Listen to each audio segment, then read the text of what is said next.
selamat bertemu.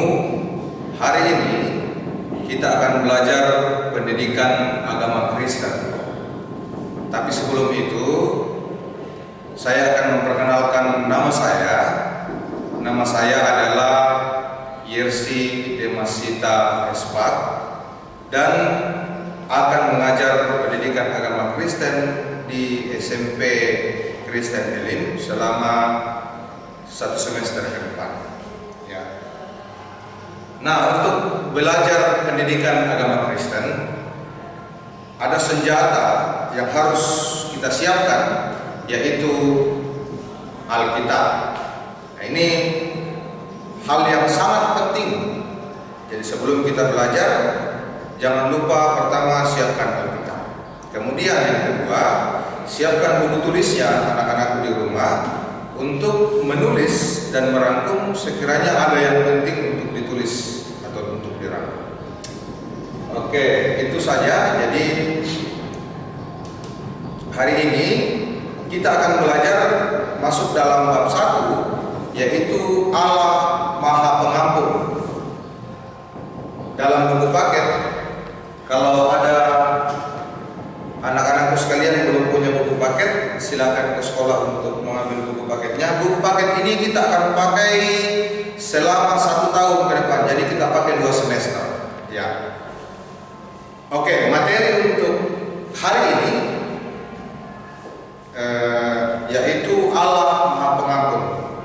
Nah, saya tak lupa mengucapkan selamat datang kepada anak-anakku sekalian kelas 7 yang baru bergabung di SMP Kristen Elim. Semoga semuanya sehat, semua senang. Itulah pilihan yang terbaik buat anak-anakku dan buat kita semua. Ya, oke. Ya, kita lanjut. Nah, sebelum kita memulai aktivitas kita hari ini, sebelum kita belajar, kita mau memuji Tuhan. Kita mau mengangkat satu pujian dari Kidung Jemaat 3 ayat 1 dan 2. Kami puji dengan riang. Anak-anakku di rumah boleh mengikutinya di rumah.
Ya, anak-anakku di rumah, segala sesuatu, segala aktivitas kita hari ini, kita akan awali dan harus selalu diawali dengan doa.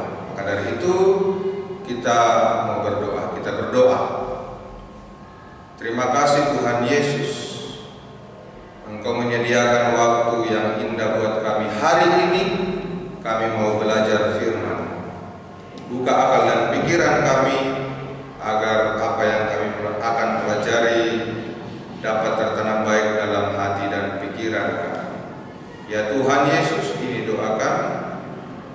Di dalam nama-Mu kami berdoa. Amin. Ya, jadi sebelum kita membahas materi kita lebih jauh, kita harus tahu dulu apa tujuan pembelajaran yang harus kita capai dalam proses belajar kita hari ini, yaitu siswa mampu menjelaskan arti pengampunan dalam Alkitab dan mengidentifikasi ayat-ayat Alkitab tentang Allah Maha Pengampun. Jadi kita harus mampu menjelaskan apa arti pengampunan dalam Alkitab, dan kemudian kita harus tahu ayat-ayat dalam Alkitab tentang Allah Maha Pengampun. Yang pertama, pengertian mengampuni secara umum. Mengampuni berasal dari akar kata ampun. Ya, jadi mengampuni berasal dari kata atau dasar katanya adalah ampun. Dalam Kamus Besar Bahasa Indonesia, kata ampun berarti pembebasan dari tuntutan karena melakukan kesalahan atau kekeliruan. Dibebaskan dari segala tuntutan atas segala kesalahan atau kekeliruan. Kemudian kata mengampuni berarti memberi ampun atau memaafkan. Nah, ini anak-anakku di rumah pasti sudah tahu dan bahkan sudah pernah mengalami, bahkan pasti sudah pernah mengampuni. Ya, setiap manusia punya sisi atau karakter yang berbeda-beda. Ya, ada yang cepat memaafkan, ada yang agak lambat memaafkan, dan ada yang susah atau sangat sulit untuk memaafkan orang lain. Nah, sekiranya nanti firman Tuhan akan memberi kita arah, memberi kita petunjuk kira-kira kita harus seperti apa. Apakah kita harus cepat memaafkan atau mengampuni? Apakah nanti tunda dulu atau tidak usah memberi ampun atau memberi maaf? Oke. Nah, ini pengertian mengampuni secara umum. Jadi mengampuni itu berasal dari kata ampun yang berarti memberi pembebasan atau tuntutan kepada orang yang sudah melakukan kesalahan atau kekeliruan. Nah, dari pengertian tersebut di atas, kita sudah mendapat dua aspek atau dua konsep.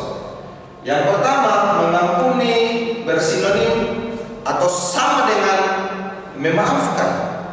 Jadi mengampuni sama dengan memaafkan. Kemudian yang kedua adalah mengampuni berarti bersedia memaafkan kesalahan orang lain dan tidak akan mengungkitnya kembali. Nah, ini mengampuni berarti bersedia. Kita bersedia memaafkan kesalahan orang lain dan tidak akan mengungkitnya kembali. Jadi anak-anakku, kita selaku orang percaya, kita selaku anak-anak Kristen harus bersedia. Nah, tadi pembahasan awal, banyak sekali karakter manusia. Ada yang cepat mengampuni, ada yang lambat, bahkan ada yang susah. Nah, di sini kita sudah mendapat sedikit gambaran bahwa sebagai orang yang percaya, kita harus bersedia memaafkan dan tidak akan mengungkitnya kembali. Kita tidak akan mengungkit kesalahan-kesalahan orang kembali. Nah, oke. Kemudian yang berikut, bagian B. Bagaimana pengertian mengampuni menurut Alkitab? Ya. Dalam Perjanjian Lama dijelaskan ada 3 kata yang digunakan untuk menggambarkan kata mengampuni. Yang pertama adalah kapar dalam bahasa Ibrani yang artinya penebusan. Nah, nanti anak-anakku di rumah boleh mengambil Alkitabnya, nanti baca Mazmur 78 ayat 38. Yang pertama adalah kapar, artinya penebusan. Nah, kata kapar ini dipakai untuk menjelaskan hal-hal yang berhubungan dengan kurban bakaran. Ya. Nah, jadi dalam perjanjian lama itu selalu identik dengan kurban. Untuk penebusan dosa harus ada kurban. Untuk menebus kesalahan harus ada kurban. Untuk menebus apa yang sudah kita lakukan dan orang menganggap itu salah, kita harus melakukan kurban. Nah itu. Kemudian yang berikut, yang kedua adalah nazar, yang artinya membawa. Nazar artinya membawa. Nanti anak-anakku di rumah boleh membaca Alkitabnya dalam Kejadian pasal 18 ayat 24. Yang artinya menggambarkan dosa diangkat dari si pendosa lalu dibawa jauh. Nah ini dalam perjanjian lama orang meyakini bahwa dosa itu bisa diangkat dari seseorang dan bisa dibawa pergi jauh dari si pendosa tersebut. Nah itu menurut perjanjian lama dalam pengertian nazar. Kemudian yang ketiga adalah salah. Salah itu artinya mengampuni. Artinya tindakan memaafkan perbuatan yang salah. Itu. Dalam Keluaran pasal 32 ayat 32. Jadi kata salah ini adalah mengampuni. Nah, yang sering kita ketemui dalam kehidupan kita ini yang ketiga, mengampuni. Nah, dalam perjanjian lama untuk mendapatkan pengampunan dari Allah ada hubungannya selalu dengan yang namanya persembahan kurban. Ya. Jadi untuk mendapatkan pengampunan dari Allah itu kita harus berkorban. Mungkin anak-anakku sekalian masih ingat ceritanya Abraham yang mau mempersembahkan anaknya yaitu Ishak menjadi kurban, tetapi kemudian diganti dengan lembu. Ya. Kemudian yang kedua dalam perjanjian baru kata yang dipakai untuk menggambarkan kata mengampuni ada 4. Yang pertama adalah apolio. Apolio artinya membebaskan atau melepaskan. Terdapat dalam kitab Injil Lukas pasal 6 ayat 37. Kemudian yang kedua karizomai. Karizomai artinya mengampuni karena anugerah. Ya, itu terdapat dalam kitab 2 Korintus pasal 2 ayat 7. Kemudian yang berikut, yang ketiga adalah paresis, artinya remisi atau membiarkan dosa tanpa menghukumnya. Nah ini agak sedikit ini ya. Nah, itu mungkin ada anak-anakku yang sudah pernah mendengar cerita-cerita warga negara asing yang diberi remisi atau diberi pembebasan bersyarat. Nah ini. Kemudian yang berikut, yang terakhir adalah apesis. Apesis artinya pengampunan atau pembebasan dari hukuman atau tuntutan. Dibebaskan dari segala tuntutan, dibebaskan dari segala hukuman. Nah ini anak-anakku boleh membandingkan dan membaca Alkitabnya dalam kitab Injil pasal 26 ayat 28. Nah, dalam perjanjian baru dijelaskan bahwa konsep pengampunan itu terletak pada anugerah Allah. Anugerah terjadi melalui pengorbanan Tuhan Yesus di kayu salib. Ya. Kalau dalam perjanjian lama tadi anak-anakku sudah melihat bahwa untuk mengampuni itu selalu identik dengan namanya kurban. Tapi kalau dalam perjanjian baru kita mendapat pengampunan itu adalah anugerah Allah melalui pengorbanan Yesus Kristus. Nah, kita akan melihat sebuah video bagaimana dosa manusia Adam dan Hawa melakukan perbuatan dosa Kemudian Allah tidak meninggalkan manusia, tetapi Allah mau mencari manusia. Oke, kita lihat bersama-sama.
Ya, jadi itu salah satu penggalan video bagaimana manusia pertama jatuh ke dalam dosa.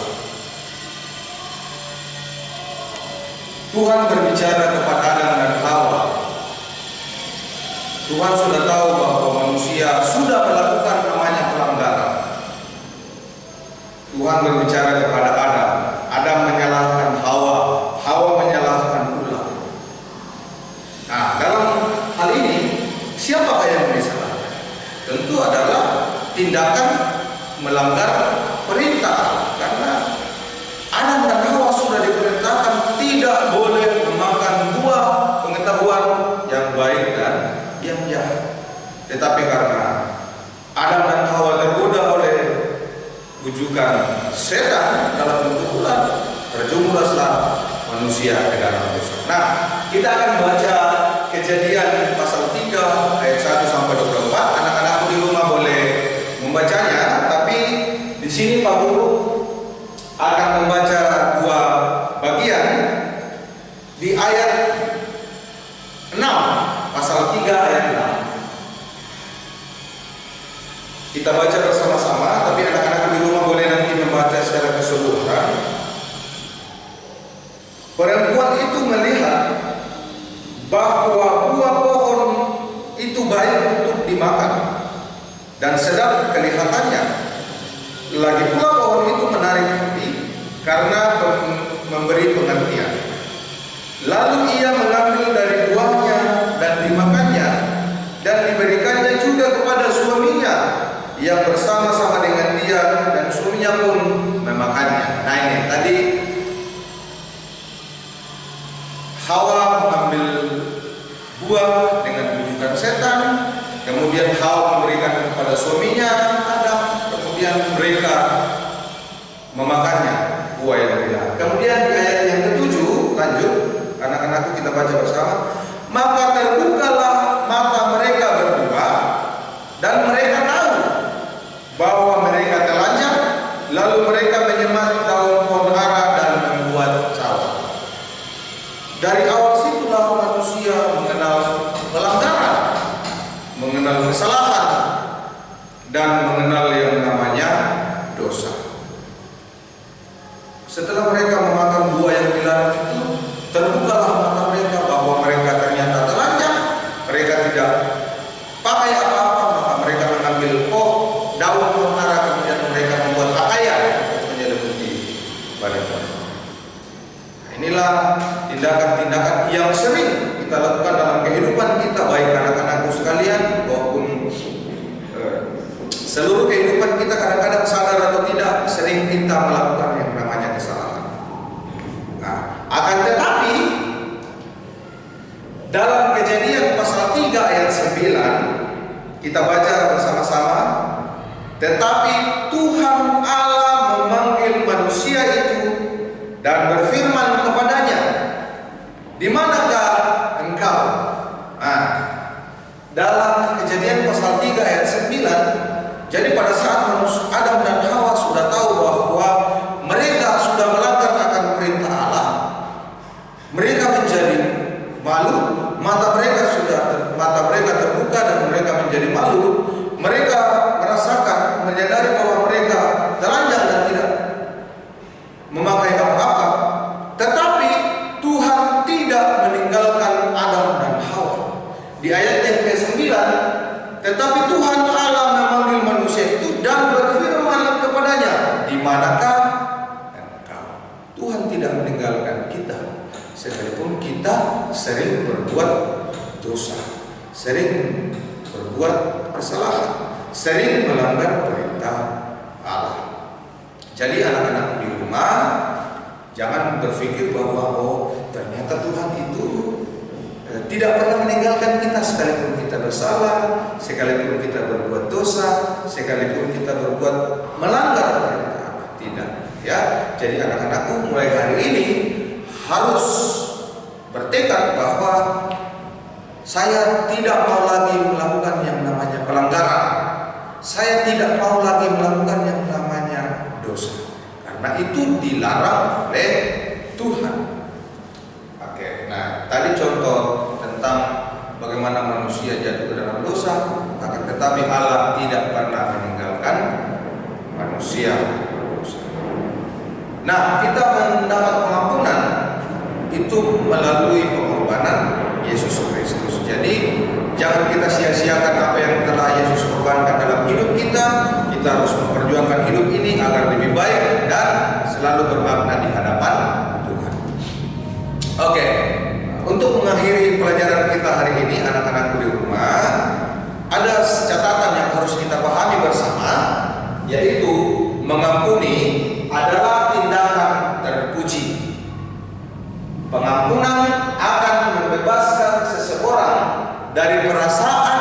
atau emosi negatif seperti sakit hati, benci, dan marah, sehingga hubungan dengan sesama bisa pulih kembali.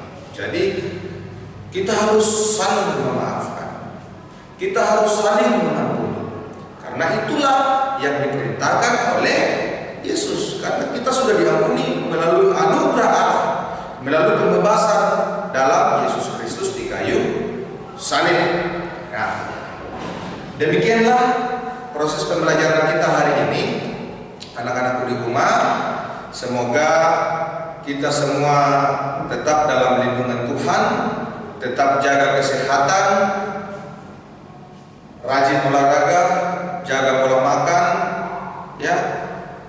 Tetap semangat untuk mengikuti proses pembelajaran sekalipun harus melalui daring.